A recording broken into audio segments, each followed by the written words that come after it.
ayni o'rik gullab shunaqangi g'arq gullagan paytda yarim kechasi soat 2:30-3larda qirov aralash qor kelib qoldilar.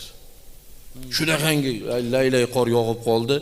Nima qilarimni bilmadimda Janob payg'ambarimiz sollallohu alayhi va sallamning bir muborak hadislari esimga tushib qoldiki, qaysi bir inson boshiga balo kelsa, azon aytsin, o'sha azonni barakotidan Xudoy taolo baloni ko'taradi degan gaplarini esimga tushib qoldida, shu yarim kechada shu o'rikni tagida bor dovushim bilan mahallani boshimga ko'tarib azon aytdim. Azonni barakot shekil qarang, bitta ham sog'urmadi deyapti. Hozir o'sha munofiqlar, birodarlar, boshimizga kelayotgan baloni daf qilayotgan azonga qarshilik qilyapti. Sanga yoqmayaptimi? Yoqmayaptimi? Masjid yo'q joylarga ko'chib ket.